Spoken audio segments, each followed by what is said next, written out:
Have you ever wondered why elite runners seem to float across the ground, running fast but looking effortless? Today, we're breaking down what sets their form apart and what you can do to move more like that. To make this interesting, we're going to compare our in-house elite runner with an amateur, me. Now, Vlad's been competing at the top level for more than 20 years. He's a 2:18 marathoner and he's set course records at multiple ultras. And then there's me. I've run an hour 30 half marathon and I can duck under 20 minutes for a park run most of the time.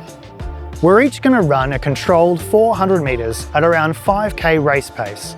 So not all out, but pushing close to VO2 max. On the final straight, we'll pass our high-speed camera and capture our natural running form. Then we're going to sit down, compare the footage, and see what the differences really are. It's rolling, it should be on autofocus. Okay. All right, ready? Yep.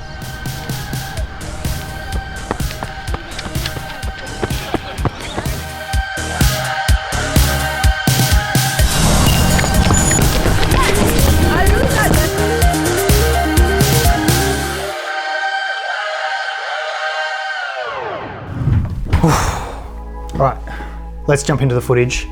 What do you see straight away? The first thing you notice is ground contact time.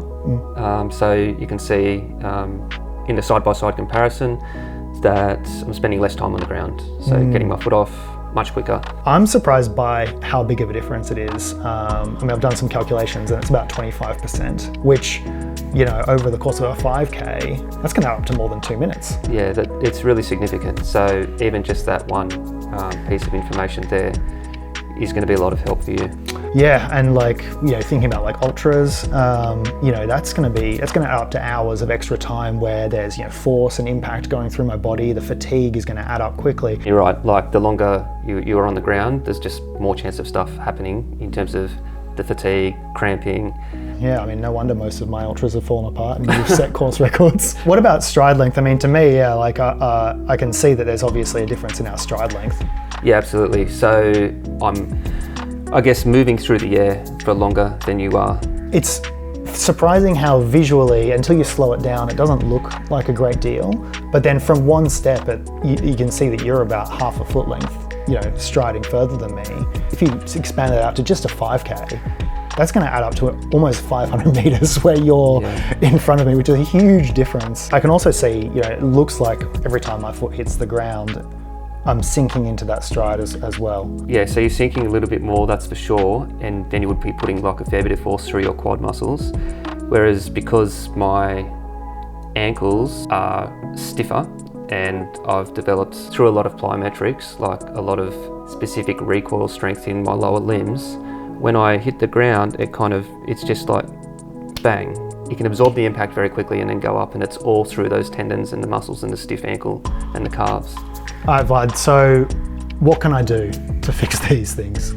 It's not the end of the world. Like your running's actually pretty good. You know, like it's good, but it can be like significantly better. So get in the gym once a week, start doing some calf raises.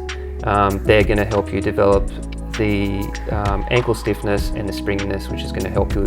But you know, you wanna be doing, you know, 3 sets of 12 to 15 repetitions, starting off with a weight that you can handle and just not stressing your body out too much, but getting progressively a little bit heavier. And yeah, if you can do that for, you know, a consistent period weekly for 2 to 3 months, you should definitely notice a difference. And what about, I mean, like we're talking about, you know, how much longer I spend on the ground contact time and how much faster your cadence is. How can I improve those?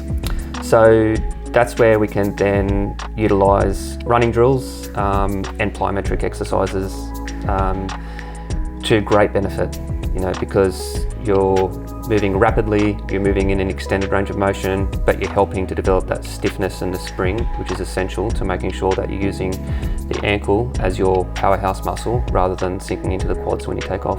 If you were going to suggest, you know, 3 plyometric exercises for me to do, what should I do? I would say pogo jumps is very much underrated. They're exceptionally beneficial, and you can progress from doing double into single leg, where, you know, you're going forward and back, side to side on the ground on one leg. over a number of weeks. So very quickly you can improve that. Just be mindful of the fact that if you've got Achilles or calf injuries, you don't want to be doing too many plyometrics straight away. So it's something that you need to load up over time. But when you are jumping off the ground, just make sure that you focus on that minimal contact time. So like trying to get off the ground as fast as you can. And I'd probably go for a bounding stride up, which is where like you're taking, you're striding across the ground, but you're trying to launch off the ground by using your feet. So developing that spring again, but also very functional to running because you're actually running when you're doing it. And then another really good exercise would be butt kicks. So once again, you're hitting the ground nice and fast, so you're developing that strength, but you're also developing the ability to lift your legs quicker off the ground. And of course, if you're trying to make an improvement, something really simple you can do, but it's very beneficial, is listen to music or listen to a beat, of that 180 to 185 per minute, and seeing what that feels like when you try and do it, and then gradually moving towards that from where you are now. So it's like using the music as like a internal metronome to try and time your steps with.